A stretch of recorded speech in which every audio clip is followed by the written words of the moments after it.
Hello everyone, welcome to learner be extra. I am Shivani Chauhan. इस video में हम class 9th maths की book का चैप्टर 10 सर्कल्स की एक्सरसाइज 10.1 देखने वाले हैं। तो देखिए, ये जो एक्सरसाइज है इससे हमें बेसिक समझने भी हेल्प होगी और एक्सरसाइज भी हो जाएगी। तो ये फिल इन द ब्लैंक्स और ट्रू फॉल्स है इस एक्सरसाइज में।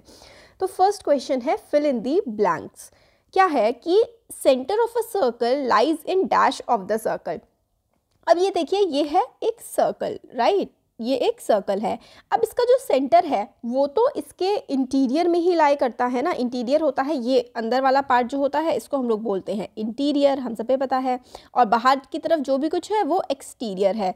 तो जो सर्कल का सेंटर है वो कहाँ पर होता है, वो तो सर्कल के इंटीरियर में ही होता है ना। तो यहाँ पे आंसर में आ जाएगा इंटीरियर। तो जो सेंटर होता है सर्कल का वो सर्कल के अंदर ही लाई करता है।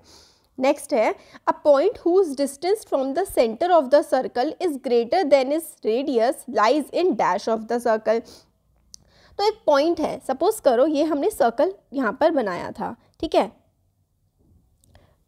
ये देखो, इस तरीके से हमने एक सर्कल बनाया ऐसे करके, ठीक है। ये एक सर्कल है। अब देखो, एक जो पॉइंट है और सर्कल की जो पॉइंट से लेकर के सेंटर से लेकर के एक ऐसे हम सीधे लाइन खींच देते हैं, इसको हम लोग बोलते हैं कि ये है रेडियस। अब अगर कोई लाइन सेंटर से जा रही है और वो रेडियस से बड़ी है, तो भाई जो लाइन सेंटर से जा रही है और रेडियस से बड़ी है वो सर्कल के एक्सटीरियर में यानी कि सर्कल के बाहर ही फॉल करेगी। क्योंकि कोई भी लाइन है वो सेंटर से लेकर के अगर रेडियस तक बन रही है तो वो सर्कल के अंदर आएगी।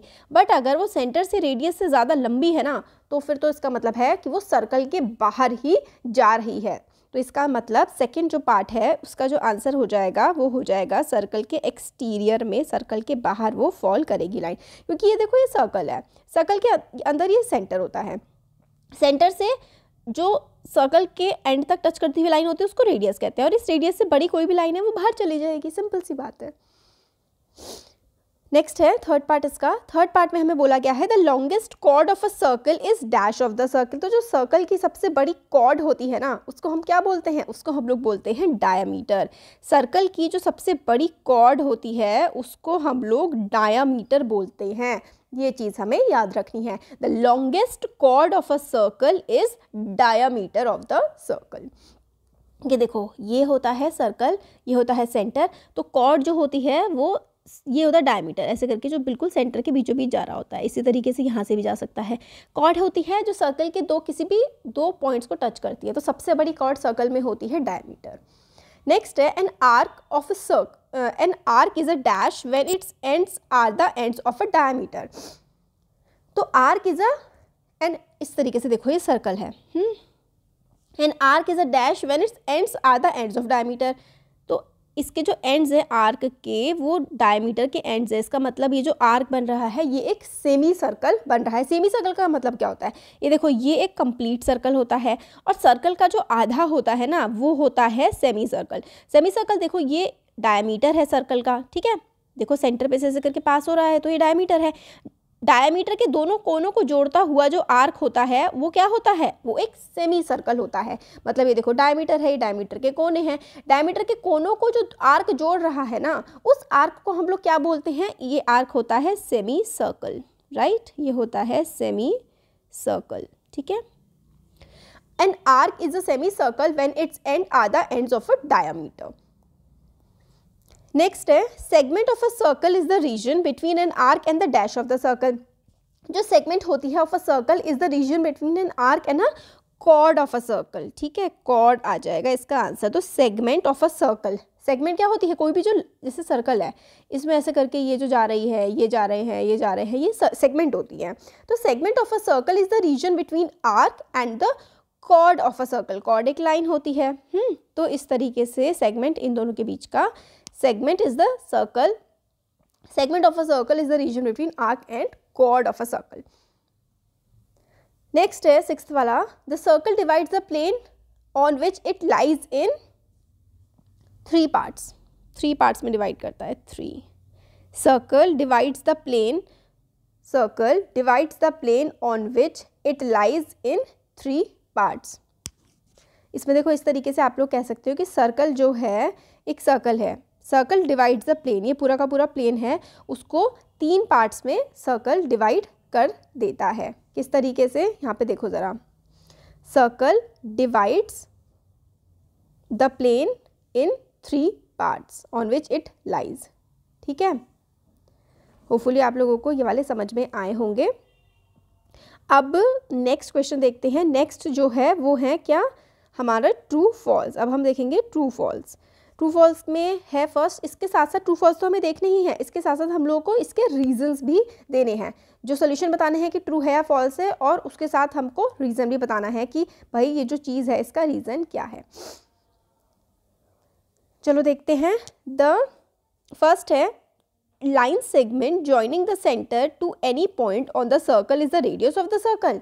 तो क्या ये ट्रू है या फिर ये फॉल्स है। अब देखो ये चीज़ जो है ना ये है ट्रू। क्या पूछा गया है इसमें, यहाँ पे पहले तो हम लोग लिख देते हैं कि ये है true.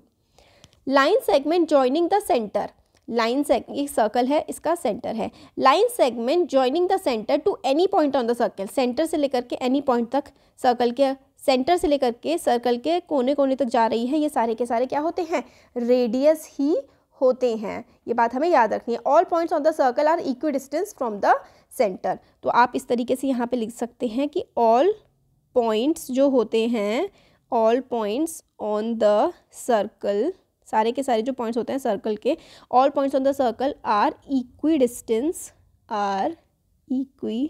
Distance from centre, equi distance from centre. तो इस तरीके से ये आंसर हो जाएगा, फर्स्ट वाला हो जाएगा ट्रू। क्योंकि ये देखो ये है सेंटर, और सेंटर से आप लोग ऐसे करके जब इस सर्कल के एंड तक जो भी लाइन खींचेंगे ना, ये सारी की सारी लाइन हमारी रेडियस ही होती है। तो फर्स्ट वाला हो जाएगा ट्रू। सेकंड है a circle has only finite number of equal chords. क्या सर्कल की सिर्फ फाइनाइट, देखिए फाइनाइट का मतलब होता है जिनका कुछ नंबर हो, मतलब जो कभी खत्म हो, जैसे कि 2 इज़ अ फाइनाइट नंबर कि 1 और 2 है।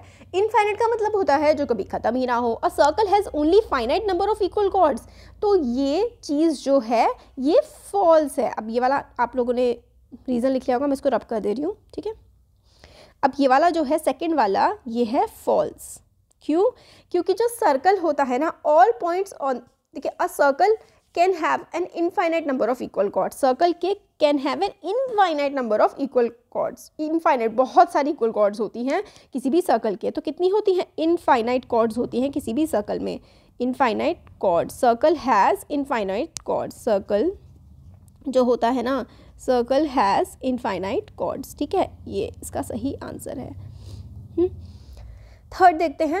If a circle is divided into 3 equal arcs, each is a major arc. क्या अगर सर्कल को 3 इक्वल पार्ट्स में हम लोग डिवाइड कर देंगे तो हर कोई क्या मेजर आर्क हो जाएगी, तो ये फॉल्स होगा, फॉल्स इसका आंसर।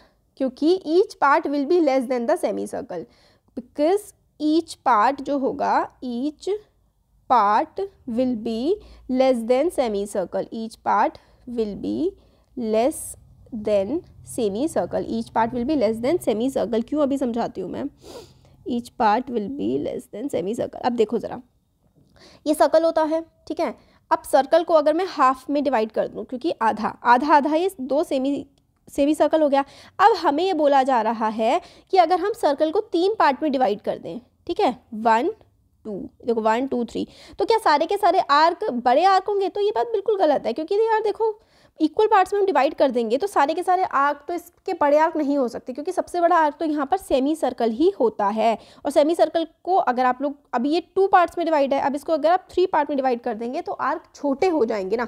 देखो अगर आपने बिस्किट को बीच में से तोड़ दिया तो दोनों बराबर बराबर 2 टुकड़े हो गए, उसके बड़े हैं वो। अब उसी बिस्किट को अगर आप लोग 3 टुकड़ों में डिवाइड करोगे तो 3 टुकड़े छोटे हो जाएंगे ना। क्योंकि देखो अगर मैं बिस्किट की बात करूँ, सपोज करो ये एक बिस्किट है, इसको मैंने आधा डिवाइड कर दिया, तो एक इतना ये बचा है और एक इधर इतना बचा है। अब अगर इसी सेम बिस्किट को मैं 3 पार्ट में डिवाइड करूँ तो 3 टुकड़े छोटे हो जाएंगे ना इन बाकी 2 टुकड़ों से, है ना। तो इसका मतलब ये वाले जो टुकड़ा है ये वाला बड़ा है। इसी तरीके से जो सेमी सर्कल होता है वो एक बड़ा आर्क होता है, और अगर मैं इसको 3 भागों में डिवाइड करूँ तो ये छोटा हो जाएगा। यही चीज़ हमें यहाँ पे पूछी गई है। इसीलिए if a circle is divided into 3 equal arcs, each is a major arc, तो ये चीज़ हो जाएगी फॉल्स।